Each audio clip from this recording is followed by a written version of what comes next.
Alors que Guillaume Canet rencontre le succès grâce à son dernier film, Astérix et Obélix, l'Empire du Milieu, TF1 a décidé de diffuser le premier volet ce lundi 13 février. L'occasion de rappeler une anecdote de tournage qui a beaucoup effrayé Laetitia Casta. Le 1er février 2023, après des années d'attente dues à l'épidémie de Covid-19, les fans de cinéma ont pu découvrir le dernier volet d'Astérix et Obélix.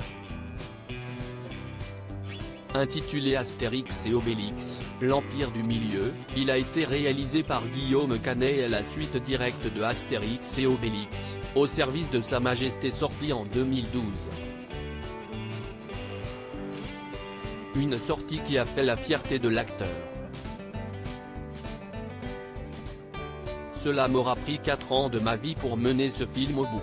J'ai eu une chance incroyable d'avoir une équipe aussi passionnée et aussi talentueuse. Je remercie encore toutes celles et ceux qui ont travaillé de près ou de loin sur cette aventure folle, a-t-il écrit sur Instagram. Avec plus d'1,8 million d'entrées la première semaine, il a en effet de quoi être fier. Ce lundi 13 février 2023, TF1 a ainsi profité de l'occasion pour diffuser le premier volet des aventures des deux plus célèbres Gaulois, Astérix et Obélix contre César, sorti en 1999.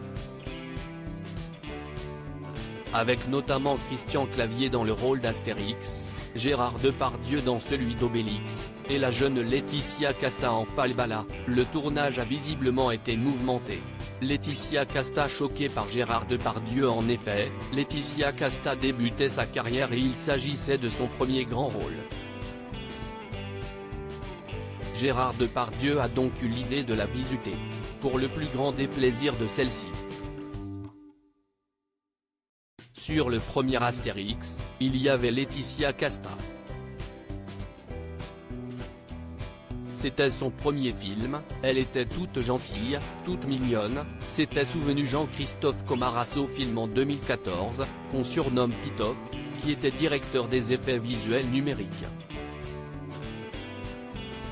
Durant les essais, il y avait des plans avec elle et Gérard. À un moment, elle vient nous voir, elle nous dit « Putain j'ai peur, il y a Gérard qui est rentré dans ma loge en slip, il a pété, il est reparti ». Une petite blague qui n'avait pas vraiment fait rire la jeune femme de 21 ans qu'elle était, qui avait rapporté cet incident à la production.